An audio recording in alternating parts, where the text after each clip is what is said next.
Boleh Dianyu sore pemirsa, pasca kebakaran lapas kelas 1 Tangerang yang menewaskan sedikitnya 44 narapidana Rabu dini hari kemarin, petugas masih terus berjaga di sekitar lapas. Setelah melakukan olah TKP, polisi masih menunggu hasil pemeriksaan laboratorium forensik.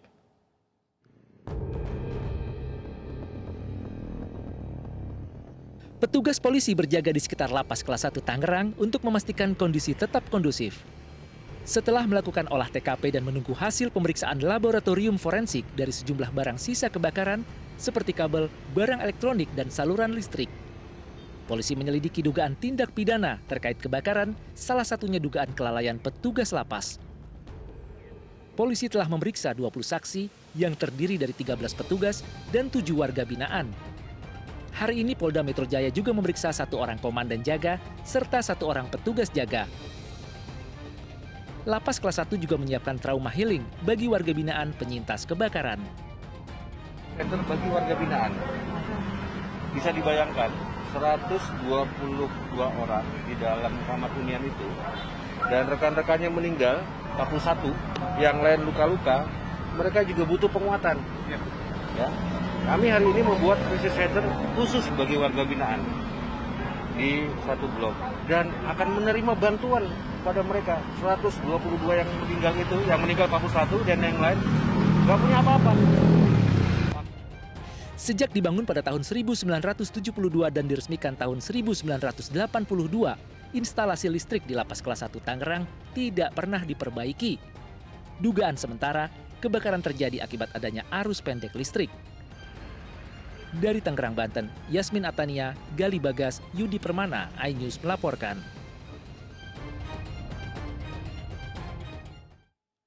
Dan pemirsa, untuk membahas lebih dalam terkait kebakaran di Lapas Kelas 1 Tangerang telah bergabung bersama kami Kabid Humas Polda Metro Jaya Kombes Pol Yusri Yunus, Kepala Bagian Humas dan Protokol Ditjenpas Kementerian Hukum dan HAM Rika Aprianti, dan Direktur Eksekutif ICGR Erasmus Napitupulu. Selamat sore Pak Yusri, Bu Rika, dan sore, Pak Mas. Erasmus.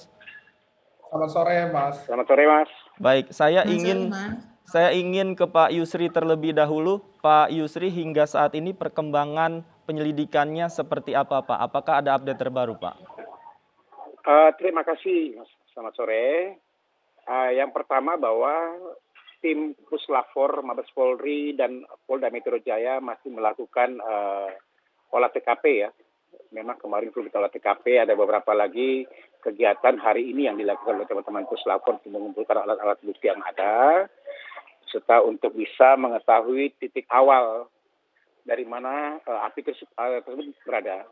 Ada dugaan sementara memang ada di salah satu kamar di Blok C4, ya, yang memang titik awalnya itu api di sana. Tapi ini masih harus dilakukan pengujian secara laboratorius oleh tim Puslafor.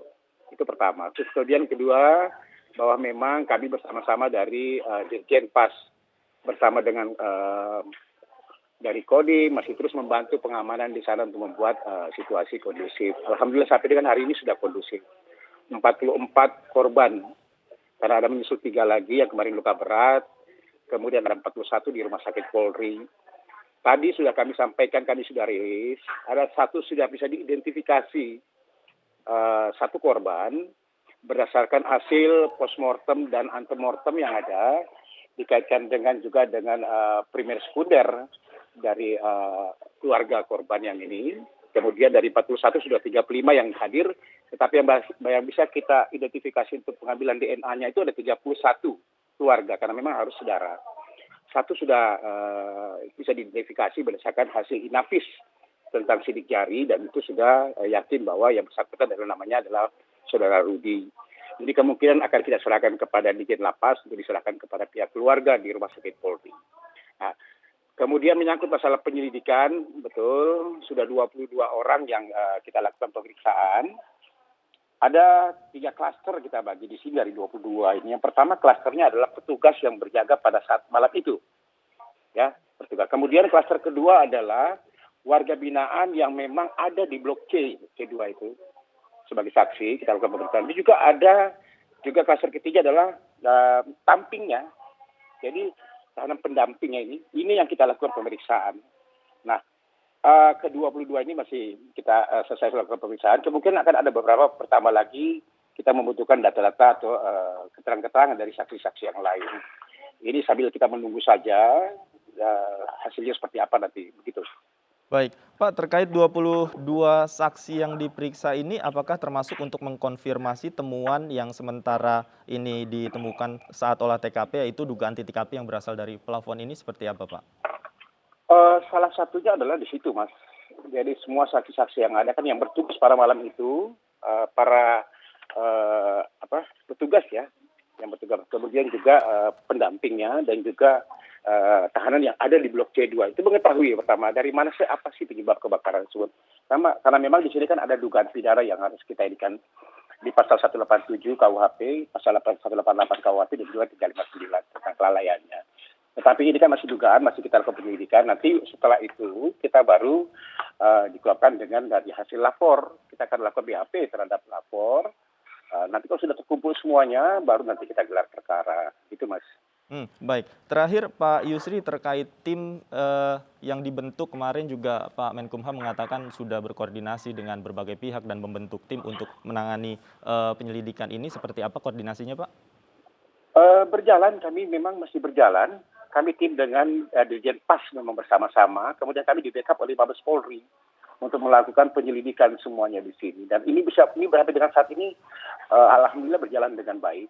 Semuanya kami bersama-sama untuk bisa membuat terang perkara ini semuanya. Nanti kan kami sampaikan ke masyarakat nanti apapun hasilnya nanti. Baik. Terima kasih Kombes Pol Yusri Yunus, Kabid Humas Polda Metro Jaya sudah bergabung bersama kami di iNews Sore. Dan kita akan lanjutkan dialog dengan dua narasumber lainnya. Namun pemirsa, sebelum itu kami miliki informasi terkait kelebihan kapasitas yang diduga menjadi penyebab kebakaran di Lapas Kelas 1 Tangerang menelan puluhan korban jiwa. Masalah sesaknya lapas ini menjadi cerita lama yang tak kunjung terselesaikan.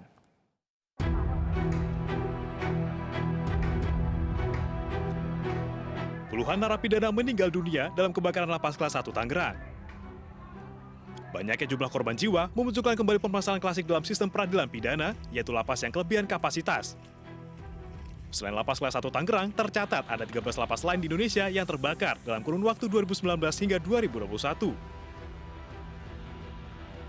Di tahun 2021, ada 3 lapas yang terbakar, yaitu Lapas Tangerang, Lapas Kelas 2 BIM Lobo, dan Lapas Kelas 3 Kota Pinang. Di tahun 2020 juga ada 3 lapas yang terbakar, yaitu di Purwokerto, Manado, serta Kabanjahe. Dan di tahun 2019, total ada 7 lapas yang terbakar sejak bulan Januari hingga Desember.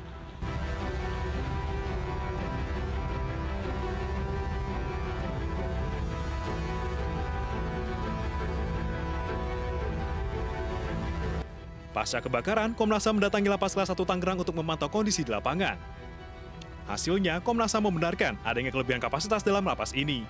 Nah, tadi Pak Kalapas sudah memberikan penjelasan ya, tentang bahwa ada masalah di sini tentang over capacity. Tapi sebetulnya berdasarkan pengalaman Komnas, kami ada kerjasama dengan Dirjen Lapas, memang di seluruh Indonesia over capacity, dan itu persoalan yang sistemik. Kita harus melihat lebih luas bahwa itu juga ada kaitan dengan sistem pemidanaan, terutama yang kaitan dengan narkoba misalnya ya. Harus ada solusi untuk itu secara menyeluruh. Lapas Kelas 1 Tangerang sebenarnya berkapasitas 600 orang. Namun per tanggal 7 September 2021, jumlah penghuninya mencapai 2.072 orang. Menurut data Ditjen Pas Kemenkumham per 6 Mei 2021, lapas di Indonesia mengalami kelebihan kapasitas hingga 131,077%. Lapas-lapas yang kelebihan kapasitas tersebar di beberapa wilayah, mulai dari Bagan Si Api-Api hingga Tebing Tinggi Deli. Kelebihan kapasitasnya tidak main-main, mulai dari 400 orang sampai dengan yang paling banyak 921 orang.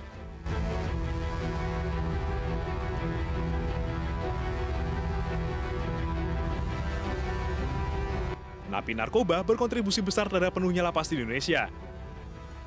Selain penambahan kapasitas lapas, sejumlah pihak menyarankan agar mekanisme rehabilitasi ditingkatkan bagi penyalahguna narkotika.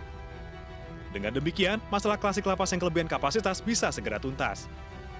Tim iNews melaporkan. Ya, pemirsa, masalah overkapasitas masih menjadi masalah yang pelik bagi lembaga permasyarakatan di Indonesia dan saya akan langsung bahasnya bersama dengan Ibu Rika dan Pak Erasmus. Pertama saya ingin ke Ibu Rika terlebih dahulu. Ibu Rika, ini masalah overkapasitas seperti yang dikatakan menjadi persoalan klasik begitu. Kemudian kemarin juga kita tahu dari kasus terakhir ternyata hal ini pun bisa diketahui dari informasi yang disampaikan oleh Menteri Hukum dan HAM. Nah, kemudian evaluasinya saat ini, kemudian apa yang pertama-tama menjadi fokus untuk dilakukan mengatasi masalah ini? Oke Mas, terima kasih. Sekali lagi nih kami tidak bosan-bosannya menyampaikan belasungkawa terhadap korban, warga binaan, baik yang terluka, yang luka-luka maupun yang meninggal dunia. Dan pada hari ini, innalillahi wa inna ilaihi raji'un, 3 orang warga binaan kami yang sedang dirawat di Rumah Sakit Umum Daerah Tangerang meninggal dunia, 3 orang, dan total yang sudah meninggal dunia itu ada 4 orang, dan tim kami juga sudah, tadi Pak Menteri juga sudah mengunjungi, sudah bertemu langsung juga dengan keluarga dari 3 warga binaan tersebut, sekaligus selain berdialog, menyampaikan belasungkawa, juga menyampaikan uang duka cita kepada perwakilan dari keluarga. Mengenai overcapacity, overcrowding, ya memang permasalahan klasik. Kita juga sangat mengetahui, dan memang bisa sampaikan kalau kami juga bisa berharap dukungan bahwa ini bukan hanya permasalahan dari Direktorat Jenderal Pemasyarakatan semata, Kementerian Hukum dan HAM semata, karena ini butuh dukungan dari pihak lain. Bisa kami sampaikan seperti di Tangerang, pada saat kejadian isi hunian adalah 2.072 orang, sedangkan kapasitas yang ada adalah 600. Ada 300, sekitar 300% kelebihan penghuni. Dan kekuatan penjaga saat itu adalah 13 orang. 13 orang di mana mereka juga harus memaintain, harus melakukan tugas di 14 titik rawan pada saat itu. Ada 7 menara, ada 7 blok hunian. 13 orang, sedangkan di 7 menara yang harusnya diisi pun tidak bisa terisi karena harus berbagi konsentrasi dengan blok-blok hunian. Ya, itu membicarakan tentang overcapacity, sekali lagi kami butuh dukungan dari pihak-pihak lain. Satu, membangun lapas itu salah satu strategi untuk menangani overcapacity. Tapi sekali lagi itu mungkin bukan formula yang paling utama yang bisa menangani secara langsung tentang overcapacity. Saat ini sedang dibangun 3 lapas di Nusa Kambangan. Sedangkan pembangunan ini kan mahal. Lapas ini kan berbeda dengan kita bangun rumah kita sendiri, karena itu akan diisi oleh teman-teman kita yang secara hukum diputus oleh pengadilan bersalah. Tentu penanganannya berbeda, baik itu pengamanan, ada kebutuhan pembinaan, ada kebutuhan perawatan, ada kebutuhan pelayanan. Strateginya apa atau apa sih yang bisa mengurangi overcapacity ini? Sekali lagi bahwa overcapacity ini hanya bukan bercerita tentang mengurangi isi hunian, karena overcapacity ini berdampak pada proses pemasyarakatan, di mana proses pemasyarakatan intinya adalah proses yang kami lakukan, di mana dalam proses itu melakukan pembinaan agar narapidana menyadari kesalahannya, dibekali dengan bekal-bekal kepribadian kemandirian untuk saatnya nanti siap kembali ke masyarakat. Tentunya ini butuh modal dalam tanda kutip, modal yang mumpuni agar tujuan dari pemasyarakatan itu bisa terlaksana. Nah, sedangkan pembangunan tadi oke dilakukan, tapi isi hunian jauh lebih besar masuk ke dalam lapas. Artinya akan lebih jitu apabila penghuni lapas yang masuk itu berkurang. Banyak media atau banyak cara yang bisa dilakukan. Yang paling ada sekarang, regulasi yang ada sebenarnya kita bisa lihat di pasal 14A KUHP, di mana di sana dimungkinkan untuk hukuman di 1 tahun ke bawah itu untuk dipidana bersyarat. Tapi kami sangat meyakini teman-teman aparat penegak hukum mempunyai alasan kenapa itu tidak bisa maksimal. Tapi apabila itu bisa maksimal, kenapa tidak dilakukan? Karena memang kita juga harus menghadapi masyarakat yang memang paradigmanya masih penghukuman dan pemenjaraan. Yang bersalah itu harus masuk ke dalam penjara. Padahal ada pidana alternatif lain. Kalau tadi saya baru berdiskusi di media tetangga, ada itu bahwa di Belanda ada namanya pidana sanksi sosial, di mana dia bersih-bersih. Siapa tahu sebenarnya kalau kita bisa mengedukasi masyarakat bahwa sanksi sosial itu bisa jadi lebih menyakitkan dalam tanda kutip daripada dia harus dalam lapas. Dia disaksikan orang untuk artinya ada banyak instrumen yang bisa dilakukan terhadap hal ini ya, Bu. Baik, saya ingin ke Pak Erasmus. Pak Erasmus tadi dikatakan bahwa lapas ini penuh dengan mayoritas narapidana narkoba. Nah, bagaimana Anda melihat ini dan kemudian apa yang bisa dilakukan minimal untuk meminimalisir pemenuhan atau overkapasitas yang terjadi di lapas? Ditahan dulu Pak Erasmus, kita akan lanjutkan dialog kita usai jeda berikut. Pemirsa jangan kemana-mana, tetaplah bersama kami di iNews Sore.